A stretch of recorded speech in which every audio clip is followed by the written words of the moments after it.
Boa noite a todos. Sempre uma alegria estar aqui com vocês, podendo participar desse estudo do Evangelho. E, em especial, no dia de hoje, essa mensagem que nos trouxe Santo Agostinho é uma mensagem que me toca muito. Eu já tive a oportunidade de estudar essa mensagem outras vezes, e ela é muito profunda. Cada vez que a gente se detém nessa mensagem, a gente encontra coisas novas. Ela parece simples a princípio, mas quando a gente aprofunda um pouco nela, a gente vê a beleza, né, que é essa doutrina e o otimismo que essa mensagem nos traz.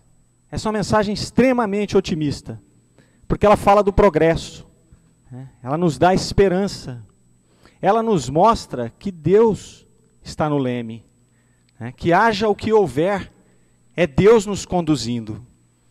Então é uma mensagem maravilhosa, é uma mensagem que eu sempre recorro a ela, e quando ela caiu na minha mão de novo, eu falei, bom, as coisas não acontecem por acaso, né? Já iam lendo outra mensagem aqui, eu falei, não deixa eu ler outra hoje. É essa, tem que ser essa. Né? E o que acontece?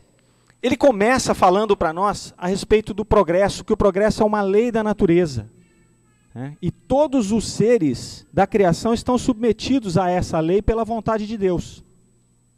Então nós já tivemos oportunidade de conversar, inclusive com vocês em outra situação, em outro estudo, a respeito da questão da evolução, da questão do progresso. Não é uma coisa que nos é dada a escolher, é uma lei de Deus. O progresso ele é inerente a todas as criaturas e a todos os mundos, inclusive os mundos materiais. É uma lei natural. E ele nos brinda logo depois com uma frase muito interessante, que eu também adoro, que é aquela que eu vou até ler para não falhar nada. Ele diz assim, quem pudesse seguir um mundo em suas diversas fases, desde o instante em que se agregam os primeiros átomos que serviram para construí-lo, veria que ele percorre uma escala contínua e progressiva, em graus pequeniníssimos a cada geração. Então essa frase ela traz vários aspectos para a gente poder explorar, poder refletir sobre ela. O primeiro que me chama a atenção nessa frase é quando ele fala dos primeiros átomos que se chocam para construir um mundo. Então isso nos remete à humildade. A gente pensa no nosso planeta, no planeta Terra, na nossa majestosa casa. Quando a gente olha a beleza do planeta Terra, a complexidade do nosso planeta, da nossa nave-mãe. Se a gente lembrar que ela nasceu a partir de dois pequenos átomos, de alguns pequenos átomos ali que se encontraram, né, com o objetivo, com o destino de construir essa nossa casa, isso demonstra a humildade da criação. É de pequeno, né, é passo a passo que a coisa vai sendo construída, né, que vão sendo as maiores maravilhas, não tem jeito, elas têm que ter sido iniciadas num pequeno grão, num pequeno movimento, numa intenção. Antes desses átomos se encontrarem para começar a construir a nossa casa, ele partiu de uma intenção de Deus. Uma bendita intenção. E todo um planejamento que duraria aí algo próximo de 6 bilhões de anos já. Outro ponto que ele fala ainda dentro dessa frase é que nós vamos ver esse mundo ao analisarmos percorrendo uma escala progressiva, contínua e progressiva. Então vejam, contínua, ele não para, o progresso, a evolução não para, ele é contínuo e progressivo, é sempre para frente. Por mais que às vezes a gente olhe e fale, nós estamos caminhando para trás, né? Nós estamos regredindo, não, nós nunca regredimos. A lei do progresso nos impulsiona sempre, continuamente para frente. E depois, ele nos mostra que esse progresso ocorre em pequeniníssimos graus a cada geração, ainda dentro da mesma frase. E é isso que às vezes atrapalha um pouco a gente perceber, achar que a gente está retroagindo, porque o avanço é pequeno, é lento. O que não pode é parar. A nossa impaciência, o nosso olhar distorcido é que às vezes nos faz imaginar que estamos parados. Mas não, a cada geração é uma pequena movimentação. E aí ele ainda faz, no comecinho dessa frase, ele coloca, quem pudesse seguir um mundo em suas diversas fases. Ele usa o verbo pudesse. Por quê? Porque há 150 anos atrás, quando essa mensagem foi trazida para ser colocada no Evangelho segundo o Espiritismo, eles não podiam acompanhar o mundo. Por isso que ele disse, aqueles que pudessem. Mas vejam que agora, 150 anos depois, e o que são 150 anos, 150 anos depois, apenas 150 anos depois, nós podemos acompanhar o mundo. Nós podemos acompanhar a escalada desse progresso. A partir do desenvolvimento, do aprimoramento da ciência em vários dos seus aspectos, começando ali na geologia, na astronomia, na física, na química, nós podemos hoje ter um raio-x exato do caminhar do nosso planeta. E se nós formos seguir o que Santo Agostinho nos propõe, nós vamos nos deter um pouco nessa caminhada, para poder compreender a grandiosidade da obra divina. E mais ainda, hoje nós também podemos acompanhar toda a escalada dos seres que aqui habitam, sobretudo nós com a nossa história, através dos avanços da arqueologia e da antropologia.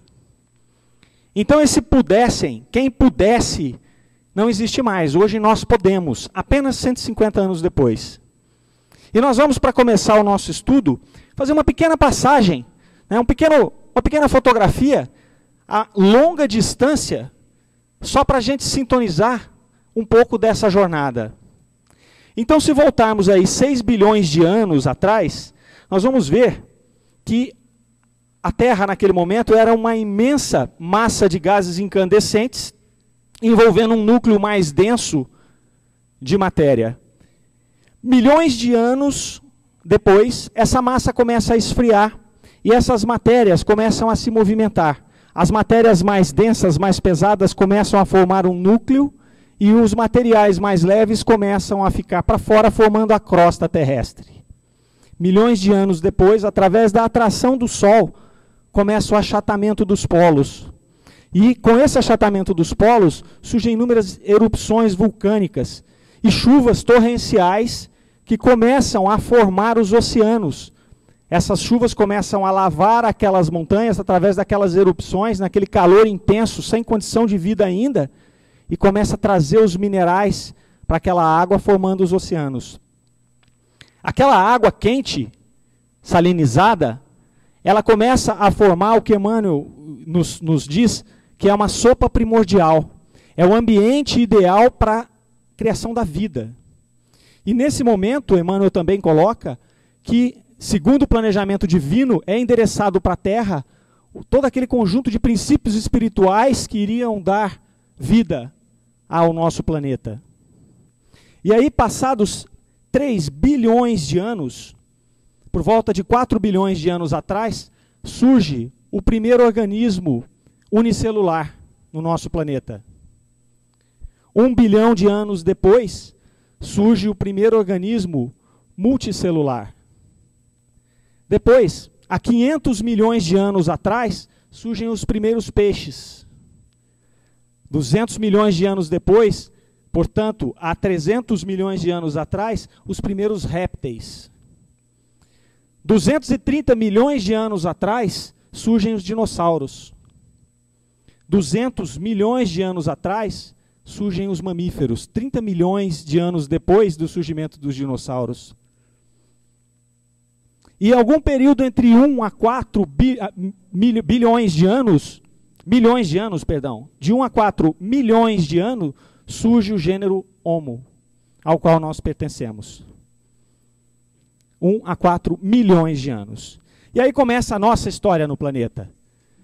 Todo o trabalho realizado por aquele princípio espiritual que foi colocado lá naquela sopa primordial, que veio trabalhando bilhões de anos, deságua no ser humano. Agora um princípio espiritual transformando-se em um espírito individualizado. E começa a nossa jornada. A nossa jornada não é menos interessante. Nós passamos aí agora estudando dentro da nossa história. Nós vemos nesse período da criação do aparecimento do primeiro gênero Homo, nós começamos a separar a nossa história por eras. Então nós vemos que daquele período ali, de 1 a 4 milhões de anos atrás, até 4.000 anos antes de Cristo, nós temos a pré-história. Os primeiros movimentos do homem no planeta Terra. E ela é dividida em várias etapas, nós não vamos entrar aqui nesse mérito agora. Depois de 4.000 anos antes de Cristo, que é quando surgem as grandes civilizações, os egípcios, os astecas, os maias, os fenícios, até o século 5 depois de Cristo, nós vivemos a Idade Antiga. Nesse momento, depois com a queda do Império Romano, a humanidade entra na Idade Média. Seriam ali 1000 anos de escuridão. A Idade Média vai então do século V até o ano de 1789, ali por volta com a Revolução Francesa, onde passa para a Idade Moderna. Depois da Idade Moderna, ela vai até agora no que chamamos de Idade Contemporânea. Então, muito bem, vocês vejam que em menos de 5 minutos, nós conseguimos uma fotografia daquilo que nos propôs Santo Agostinho, do nosso planeta, olhando muito de cima. E nós podemos, cada um com o seu interesse, aproximar a nossa visão de qualquer uma dessas etapas para poder acompanhar mais de perto esses movimentos. Tem literatura para isso, tem tudo para isso. Qualquer dessas eras que a gente queira explorar, nós podemos abaixar o nosso foco e olhar ali. E ele ainda nos diz outra coisa extremamente interessante dentro dessa mesma mensagem profunda. Ele nos diz o seguinte: ao mesmo tempo que os seres vivos progridem moralmente, os mundos que eles habitam progridem materialmente. Então vejam, não é só o ser que está inserido no mundo que progride, é o próprio mundo que também progride. E quando você olha, fala, mas como o mundo progride? Como que o material progride? E se a gente de novo for fazer uma análise nessa frase dele, nós vamos ver que o mundo, no seu princípio, nas suas primeiras eras, ele era um mundo em fúria, era um mundo extremamente violento, furioso, com cataclismas, com catástrofes, com terremotos, com erupções, com chuvas torrenciais que duravam anos, às vezes séculos, com raios capazes de modificar o oceano. Então era um mundo em fúria. Se nós analisarmos a pré-história, antes da pré-história, na época dos dinossauros, eram seres que habitavam o planeta, também seres furiosos. Seres que lutavam pela vida de uma forma muito violenta. E o planeta também era furioso, tanto é que esse planeta extinguiu os dinossauros. Então era um planeta de violência, era um planeta ainda primitivo. E ele vem se modificando. Nós vemos na época da pré-história, nós tivemos idade do gelo, depois nós tivemos secas terríveis que dizimaram populações inteiras. Como dizem os historiadores, foi o caso às vezes de Machu Picchu, dos maias, dos incas, dizimados por secas terríveis. Mas isso veio diminuindo. Essas catástrofes terríveis vieram diminuindo na mesma medida em que o ser humano vai se aprimorando moralmente. Assim como nos diz Santo Agostinho aqui. Não tem o que tirar nem pôr, nós podemos olhar e ver e contestar. Claramente, nós podemos atestar, não é? Claramente que isto é uma verdade. E quanto a essa fúria do planeta, a essas catástrofes que ainda hoje acontecem, num grau muito menor do que anteriormente, mas ainda acontecem, haja visto aí em 2002 o maremoto na Ásia, né? A gente vê alguns terremotos ainda, mas perto do que foi no passado, hoje é muito pouco. É como se o planeta tivesse se acalmado. É como se o nosso planeta também estivesse chegando, materialmente falando, próximo de Deus. Mas nós ainda temos isso. E para isso, Santo Agostinho também nos dá uma orientação nesta mesma mensagem. Quando ele nos diz, a própria destruição é apenas um meio de chegar, por meio da transformação, a um estado perfeito. Então ele nos mostra ainda que a destruição ela é um elemento, ela é uma lei natural também, necessária e capaz de, através da transformação, acelerar o nosso progresso. Ela nos dá essa condição para que nós possamos evoluir. E nós temos uma dificuldade de enxergar nessa lei uma coisa justa, porque nós vemos o mundo do ponto de vista material. do ponto de vista ao qual nós estamos inseridos. Então fica um pouco difícil para a gente compreender isso. Não talvez para nós, né, que estudamos a doutrina espírita e que temos aí bastante coisa mencionando essa utilidade dessa lei de destruição. Mas nós vamos ver que não é só no ponto das catástrofes naturais que essas destruições acontecem.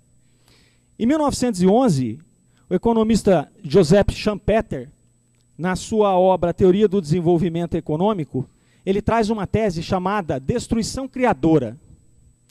Então ele nos mostra nessa tese que as inovações, aquilo que é criado pelos cientistas, pelos grandes empreendedores, elas trazem um avanço do progresso de forma muito rápida. Mas elas trazem com ela uma destruição também. Então, nós não podemos negar, por exemplo, que a descoberta da energia, a descoberta do motor a combustão, são eventos, são descobertas que mudaram a nossa vida, sempre para melhor. Mas se nós formos olhar o que aconteceu com a descoberta, por exemplo, do motor a combustão, onde foram criadas as locomotivas, onde foram criadas os barcos a vapor, naquele momento existiam várias pessoas, várias comunidades que trabalhavam, que operavam e que viviam em função de processos de transporte baseados em tração animal.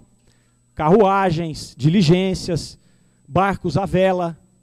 E essa descoberta, que veio nos trazer progresso, destruiu a vida de muitas pessoas, a vida econômica de muitas pessoas.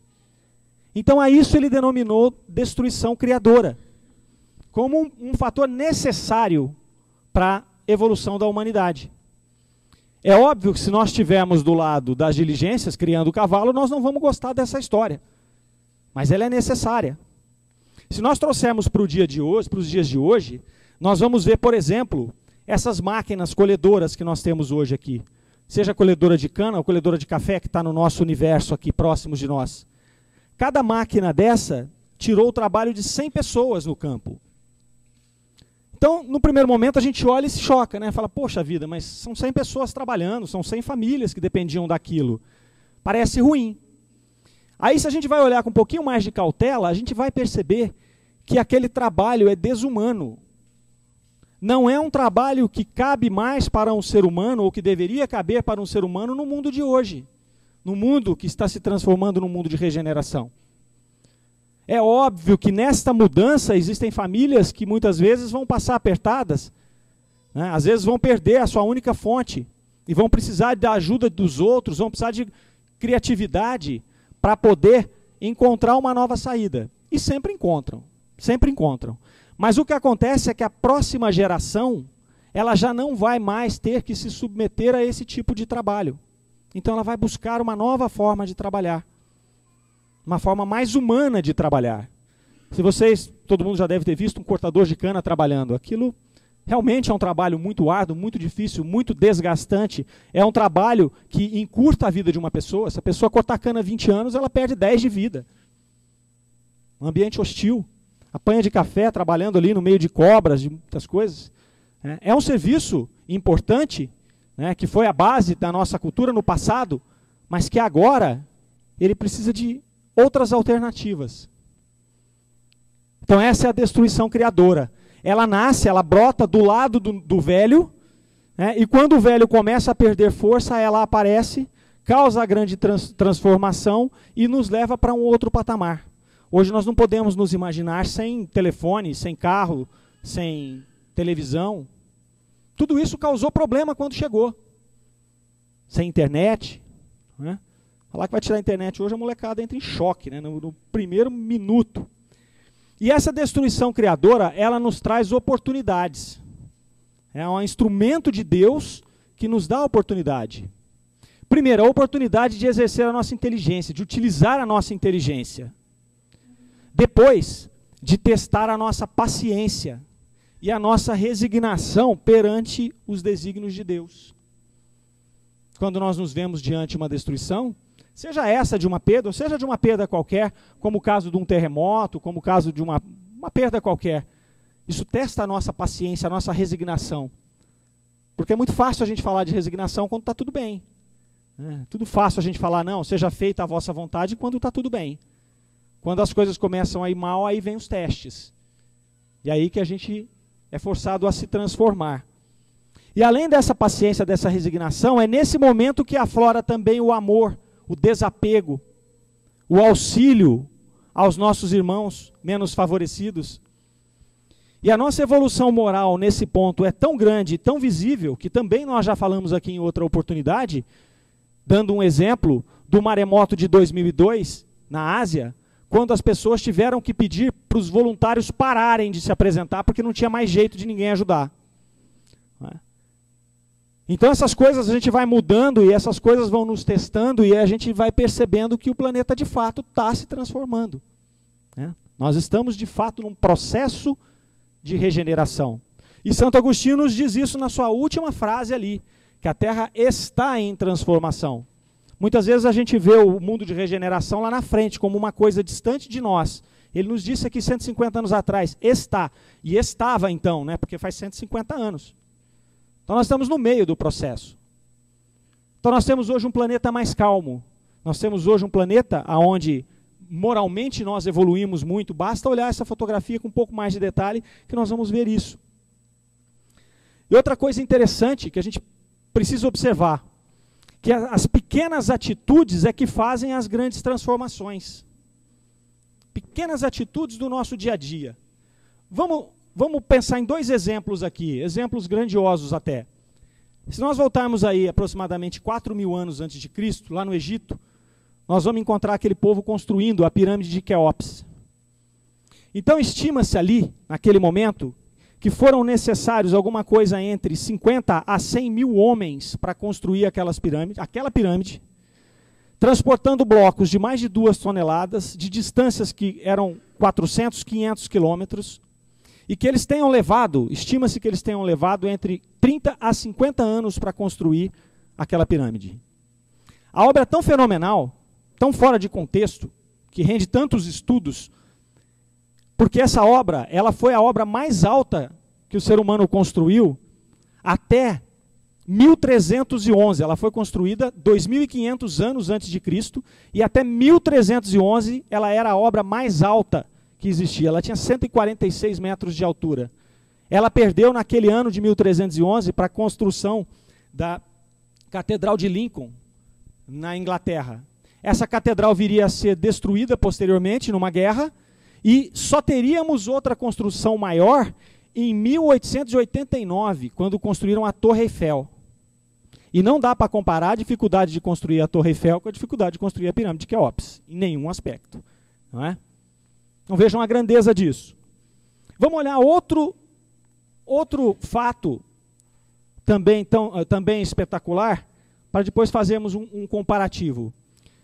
O renascentista Michelangelo, ele levou 3 anos para esculpir em um único bloco de mármore de 5 metros a escultura de Davi, do rei Davi. Foi um trabalho árduo, disciplinado, de dia a dia. Foram 3 anos trabalhando num único bloco até que florescesse ali a escultura do rei Davi, que é uma maravilha admirada por todos até hoje. Alguns anos depois, o mesmo Michelangelo foi convidado pelo Papa para ornamentar o teto da Capela Sistina, 1.100 metros. Ele demorou 4 anos para fazer a ornamentação. Também é uma das maravilhas do mundo renascentista. E aí a gente para e pergunta, bom, o que essas duas obras têm de similar? A gente, no primeiro momento, fala nada. Uma é uma obra coletiva e a outra é uma obra individual. De novo, se a gente aproxima o foco, nós vamos ver que, tudo bem, a pirâmide de Quéops é uma obra coletiva, mas ela só foi possível porque entre 50 a 100 mil pessoas dedicaram grande parte da sua vida em um trabalho individual e diário para construí-la. E extremamente árduo. Assim como Michelangelo fez a mesma coisa no Renascimento.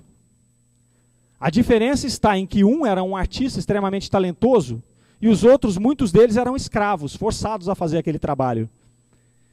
Mas o importante é vermos que foi a partir do trabalho individual de cada um, do esforço de cada um, que houve aquela transformação. Que foi possível a conclusão daquela obra. Porque às vezes nós nos vemos muito pequenos. E por nos vermos pequenos, a gente negligencia a nossa missão. A gente negligencia aquilo que nós podemos fazer. E se nós vemos a nossa vida, se nós analisarmos a nossa vida, nós fazemos parte da transformação do planeta. Todos os dias, quando nós levantamos e vamos cuidar dos nossos afazeres. A maioria de nós aqui criou um filho ou vai criar um filho. Criar um filho é um afazer cotidiano, disciplinado e que transforma o mundo. Todos nós criamos os nossos filhos, sobretudo aqueles de nós que aqui, todos nós que aqui nos encontramos em uma casa espírita, buscando transmitir para eles valores que os façam melhores que nós até. E não melhores que nós materialmente, mais inteligentes, mais bem-sucedidos, não. Melhores que nós nos nossos valores, no nosso senso de religião, de amor a Deus, na nossa missão. Então esse é um trabalho individual que nós fazemos e que transforma o mundo. Se nós pensarmos na missão do Cristo, trazendo a sua mensagem, só foi possível que a missão do Cristo estivesse aqui entre nós hoje por conta do trabalho, da dedicação e do sacrifício de inúmeras pessoas no seu trabalho individual. Começando pelos discípulos, pelos apóstolos, passando pelos discípulos, depois pelos papas, pelos padres, pelos mártires, depois pelos protestantes. Agora nós, espíritas, dando a nossa contribuição neste bolo. E o trabalho de todos nós, os do passado e os de agora, é que constroem a obra de Deus, trazida por Jesus. É o que mantém essa obra viva. Então é o trabalho do dia a dia. É o trabalho que nós fazemos quando nós levantamos, que nós nos dedicamos. E aí, esse ano, desencarnou Rubem Alves. Vários devem conhecer Rubem Alves. Rubem Alves é um teólogo, foi um teólogo, sociólogo, psicanalista, poeta, escritor. E se a gente ficar falando os títulos dele aqui, a gente vai até meia-noite, né? Mas muito bem, por ocasião do seu desencarne, vários textos que ele escreveu, várias crônicas, foram divulgadas aí nos meios de comunicação, na internet, na televisão, nas revistas, né? Homenageando esse grande homem, esse grande brasileiro, né? E uma delas me chamou bastante atenção, e eu acho que cabe aqui na nossa reflexão, é uma que ele escreveu, chamada A Pipoca. Ele é muito interessante, muito divertida, nós vamos resumir aqui, mas vale a pena vocês depois pegarem e darem uma analisada na íntegra dessa crônica singela, chamada A Pipoca. Então ele fala inicialmente ali, que a pipoca para ele era uma molecagem, né? Uma coisa inocente, sem nenhuma dimensão metafórica ou poética, ou que fosse metafísica, né? Mas que a partir de uma conversa com uma paciente na psicanálise, ela mencionou a pipoca e alguns pensamentos começaram a estourar na cabeça dele, e a partir daquele momento ele viu uma nova dimensão da pipoca. E aí ele fala que a primeira dimensão que ele teve da pipoca foi uma dimensão metafórica, que a pipoca é como pensamento. Ele liga que os bons pensamentos vêm até nós e começam a estourar na nossa mente como pipocas. Mas ele não para por aí. Ele avança no seu raciocínio e ele fala do sentido religioso da pipoca. Mas pipoca tem um sentido religioso? E ele diz, tem um sentido religioso. E ele diz que um dia na Bahia, ele teve uma aula com uma sábia mãe do candomblé, chamada Estela, na qual ela disse a ele que a pipoca é um alimento sagrado para o candomblé. E por que ele é sagrado? Ele é sagrado porque o milho de pipoca é um ser discriminado. Ele é um milho mirrado, duro, numa espiguinha feia, e que qualquer agricultor desavisado que vê essa espiga no meio do seu milharal, vai dar logo o jeito de dar cabo dela. Mas que em algum momento, algum ser iluminado não se conformou com aquele milho, e ele fez o quê? Debulhou aquela espiga e colocou aquele milho dentro de uma panela com água para ver se cozinhava aquilo e transformava aquele quebra-dente em algo comestível. Fracassou. E aí ele tentou com óleo. E para sua surpresa, em determinado momento, ele começa a ouvir os estouros, e aquele milho quebra-duro começa a se transformar em flores brancas, macias, deliciosas, que poderiam alimentar inclusive as crianças. Então, nesse momento, a transformação daquele milho duro na pipoca simboliza a nossa transformação. Muitas vezes nós somos duros em nós mesmos, intragáveis, e alguma coisa acontece que a gente se transforma. É o nosso propósito, é para o que nós viemos. Então ele continua explicando, né, o sentimento que ele tinha com relação ao milho de pipoca. É que o milho de pipoca dentro da panela, a panela vai esquentando, aquele óleo vai fervendo e o milho fala, agora é o meu fim, né? Agora eu estou literalmente frito, né? Agora eu estou frito. É um milho que não acredita em si. Ele não acha que ele tem nenhuma possibilidade além de ser um milho de pipoca duro, fadado a ir para o lixo. E eis que com aquele fogo ele se transforma naquilo que ele deveria ser. Ele mostra o seu potencial. Assim somos nós. Assim somos nós no fogo. E esse fogo, ele coloca ali ainda nesse texto, que esse fogo, nós temos dois fogos. Nós temos o fogo externo, que é aquele que a vida nos coloca. É a perda de um filho, é uma catástrofe natural, você está envolvido num terremoto, num maremoto. É a perda do emprego. É uma doença que chega sem nos avisar, sem que esperássemos. Esses são os fogos externos. E tem também o fogo interno, que é aquele que vem do espírito, que a gente não sabe de onde, que vem na forma de uma depressão, na forma de uma síndrome de pânico, de uma ansiedade, do medo. Esse é o fogo interno. E que esses dois fogos têm condição de fazer a transformação conosco, assim como com os milhos de pipoca. E refletindo um pouco sobre isso, a gente percebe numa panela, quando nós estamos fazendo pipoca, que você liga o fogo e logo alguns já começam a estourar. Tem outros que demoram bem mais. Como será que nós somos, né? Será que um fogo brando vai fazer a gente estourar ou nós vamos precisar de um fogo mais duro? Se a gente puder escolher, vamos escolher um fogo mais brando, né? Porque o outro fogo vai queimar mais. Vai demorar mais, vai queimar mais, né? Então, se nós pudermos escolher, vamos escolher esse fogo brando. A minha bisavó tinha uma frase interessante que a minha mãe não cansa de usar. Ela falava que pouco mal espanta, muito mal amansa. Então, às vezes, a gente se vê perto de um problema e, o mundo vai acabar, minha vida não sei o quê, blá, blá, blá. Aí vem uma paulada daquelas, aí a pessoa muda. Nossa, mas nem eu sabia que eu podia suportar uma coisa dessa. A gente tem vários exemplos aí. Eu tenho um exemplo de um amigo que vinha de uma fase muito difícil, uma fase depressiva, profunda.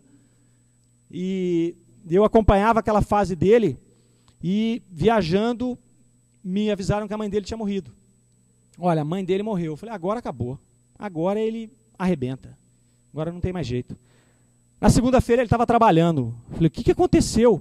Ele falou, não, quando eu vi minha mãe ali, eu falei, alguma coisa tem que mudar.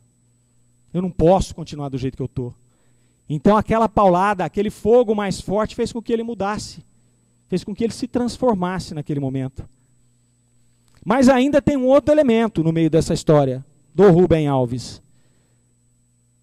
Nós temos a pipoca que estoura mais cedo, temos a pipoca que estoura mais tarde, e temos o piruá. E ele conta na crônica dele que quando ele falou para um amigo do piruá, o cidadão riu na cara dele. Essa palavra nem existe, que piruá, cara. Ele teve que mostrar para ele que existia. Ainda contar uma história aqui em Minas, piruá é usado para classificar aquela mulher que não casa. Então que ele tinha uma prima que falava, não casei, eu virei piruá. Mas não conseguiu vingar, né? É coisa antiga, né? Hoje em dia ninguém acha que vai virar piruá por não casar. Mas muito bem, o que é o piruá? O piruá é aquele, transportando para a nossa realidade, é aquele de nós que é tão endurecido, é tão quebra-dente, que nem com o fogo mais quente do mundo vai se transformar. Ele vai ser lançado ao lixo, para uma outra oportunidade. Então, o que é que nós somos, né? Que tipo de milho nós somos? Nós já começamos a nossa transformação? Que fogo nós já recebemos? O fogo que nós recebemos é suficiente? Ou nós vamos ficar como piruás? E aí, para finalizar, gente, eu me lembro, de ter lido uma vez uma frase que é atribuída a Albert Einstein, mas não sei se é dele, que é uma classificação sobre insanidade. E ele fala que insanidade é você fazer as mesmas coisas o tempo todo e esperar resultados diferentes. Não vai acontecer. Não é? Que Deus nos abençoe a todos.